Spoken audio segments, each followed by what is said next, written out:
زندہ درگور کر دیا جاتا تھا۔ ایک صحابی حضور اکرم صلی اللہ علیہ وسلم کی بارگاہ میں حاضر ہوتے ہیں، عرض کرتے ہیں یا رسول اللہ صلی اللہ علیہ وآلہ وسلم، زمانہ جاہلیت کے دو واقعات ہیں، ایک واقعے کے متعلق سوچتا ہوں تو میری ہنسی نہیں رکتی، ایک واقعے کے متعلق سوچتا ہوں تو میرے آنسو نہیں تھمتے۔ حضور اکرم صلی اللہ علیہ وسلم نے ارشاد فرمایا وہ کون سے واقعات ہیں؟ وہ عرض کرتا ہے کہ یا رسول اللہ صلی اللہ علیہ وسلم، زمانہ جاہلیت میں ایک مرتبہ میں ایک سفر پر جا رہا تھا، تو میں نے سوچا سفر پر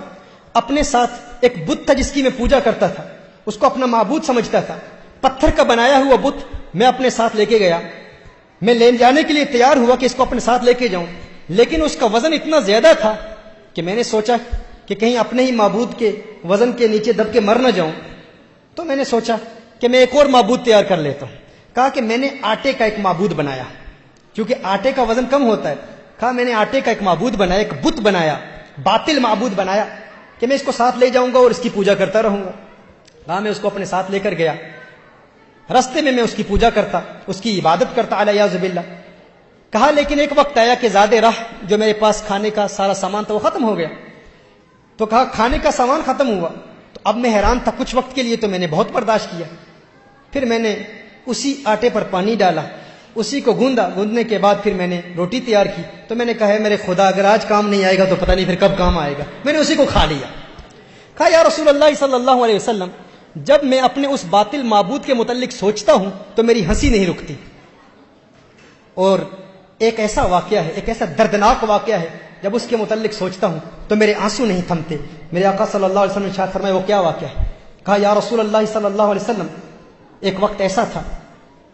کہ میں اپنے گھر سے سفر کے لیے روانہ ہوا، جب میں سفر کے لیے روانہ ہوا تو میری زوجہ حاملہ تھی،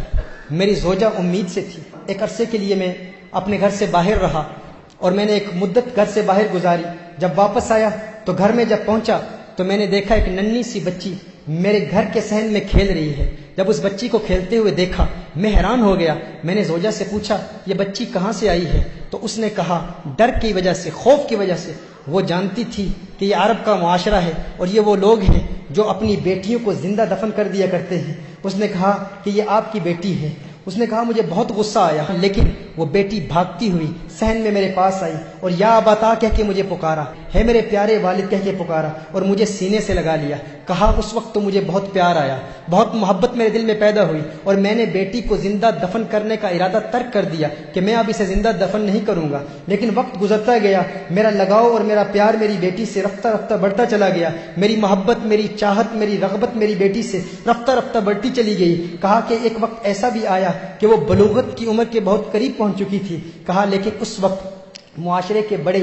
بڑے عرب لوگ، ان کا روب اتنا تھا، ان کا دبدبہ اتنا تھا، وہ سویلائزیشن ہی ایسی تھی۔ ایک وقت ایسا آیا کہ میرا ظلم اپنی انتہا تک پہنچ گیا اور میں نے فیصلہ کیا وہ میری چہیتی بیٹی، وہ لاڈلی بیٹی جو بڑے پیار سے مجھے والد صاحب کہہ کے پکارا کرتی تھی، میں نے اپنی زوجہ کو کہا کہ اس کو فوراً تیار کر لے، اس کو نئے کپڑے پہنا، اس کی کنگھی کر اور اسے نہلا کر تیار کر کے اسے بتا کہ میں اسے فلاں رشتہ دار اور فلاں قبیلے میں ان کی شادی ہے، اس شادی پر اس کی سہیلیاں اس سے ملیں گی اور وہاں لے جا رہا ہوں۔ جب اس نے کہا کہ میں نے اپنی زوجہ کو بتایا، کیونکہ زوجہ جانتی تھی کہ عرب معاشرے میں کس قدر ظلم کیا جاتا ہے، اس نے کہا وہ اس کی کنگھی کر رہی تھی، اس کے بال سنوار رہی تھی، لیکن میری زوجہ کی آنکھوں سے اشکوں کی برسات جاری ہو گئی، بہت رو رہی تھی میری زوجہ، اور بچی نے بڑے پیار سے پوچھا ہے میری والدہ، ہے میری ماں، آپ کیوں رو رہی ہیں؟ اس والدہ نے بتایا نہیں، کیونکہ وہ والدہ جانتی تھی اگر بتا دیتی تو والد والدہ کو بھی قتل کر دیتا، معاشرہ ایسا تھا، وہ وقت ایسا تھا۔ میری زوجہ نے میری بیٹی کو تیار کیا،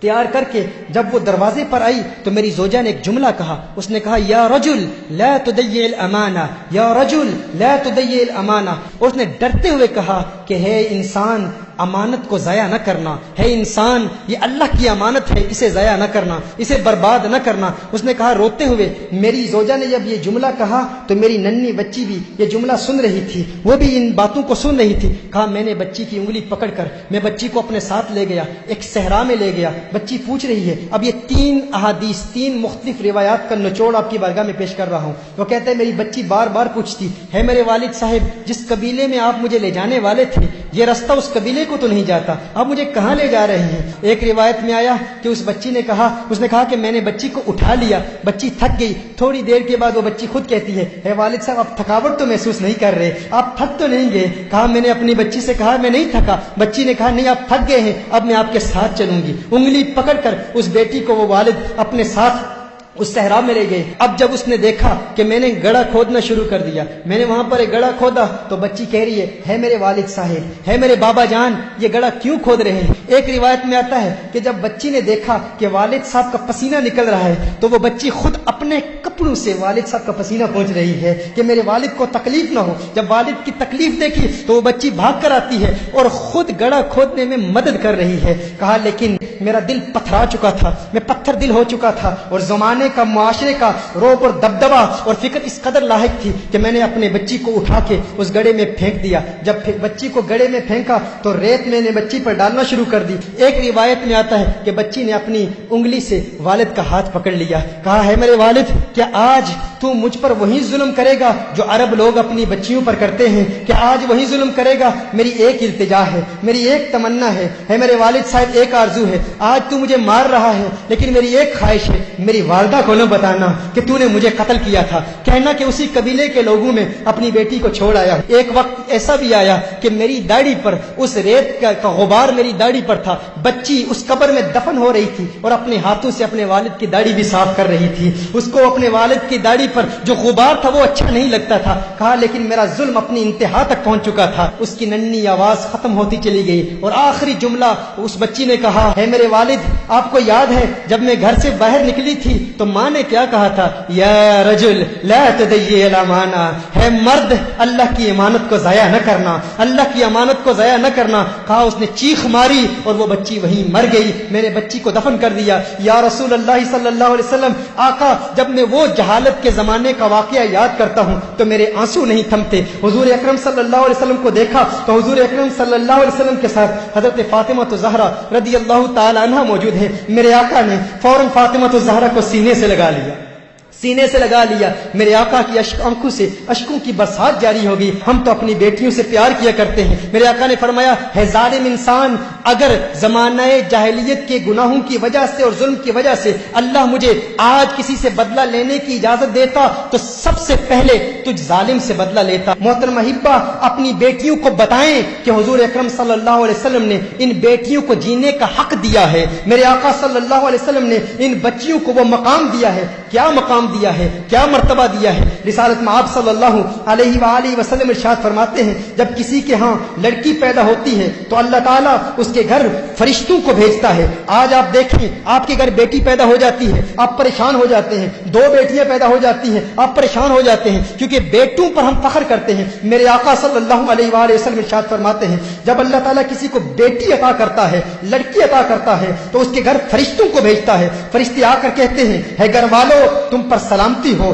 تم پر سلامتی ہو۔ پھر فرشتے اپنے پر بچھا دیتے ہیں، اپنے پروں کے سائے میں اس بچی کو لے لیتے ہیں اور اپنے ہاتھ اس بچی کے سر پر پھیرتے ہیں اور پھر فرشتے کہتے ہیں کہ یہ ناتواں کمزور جان ہے، جو اس ناتواں کمزور کی پرورش کرے گا قیامت تک اللہ کی مدد اس کے شامل حال رہے گی۔ میرے آقا صلی اللہ علیہ وسلم نے ارشاد فرمایا بیٹیوں کو برا مت کہا کرو، تم دیکھتے نہیں میں محمد عربی بھی بیٹیوں والا ہوں، تم دیکھتے نہیں میں بھی بیٹیوں والا ہوں۔ بے شک بیٹیاں تو بہت محبت کرنے والی، غم گسار اور بہت زیادہ مہربانی کرنے والی ہوتی ہیں۔ ایک حدیث میں میرے آقا صلی اللہ علیہ وسلم نے ارشاد فرمایا جس شخص پر بیٹیوں کی پرورش کا بار پڑ جائے اور وہ ان کے ساتھ حسن سلوک کرے تو اس کے لیے جہنم سے روک بن جاتی ہیں، بیٹیاں اسے جہنم میں داخل نہیں ہونی دیتی۔ یہ بیٹیوں کا مقام ہے، کس نے دیا؟ میرے آقا صلی اللہ علیہ وآلہ وسلم نے دیا۔ حضرت انس رضی اللہ تعالیٰ عنہ روایت فرماتے ہیں نبی کریم صلی اللہ علیہ وسلم نے ارشاد فرمایا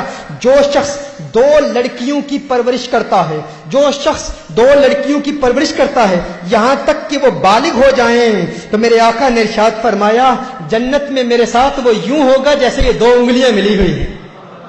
اگر جنت میں آقا کی صحبت، آقا کی خدمت میں رہنا چاہتے ہو، آقا کے قریب رہنا چاہتے ہو تو بیٹیوں کی پرورش کرو۔ شارحین فرماتے ہیں حضور نے دو لڑکیاں فرمایا، دو بیٹیاں نہیں، یعنی اگر کوئی دو بیٹیوں کی پرورش کرے یا دو بہنوں کی پرورش کرے اور شریعت مطہرہ کے مطابق کرے اور وہ ان کی آنکھوں کے سامنے بالغ ہو جائیں، ان کے حقوق ادا کرے، تو جنت میں وہ حضور اکرم صلی اللہ علیہ وسلم کے ساتھ ہوگا۔ یہ مقام میرے آقا صلی اللہ علیہ وآلہ وسلم نے عورت کو دیا۔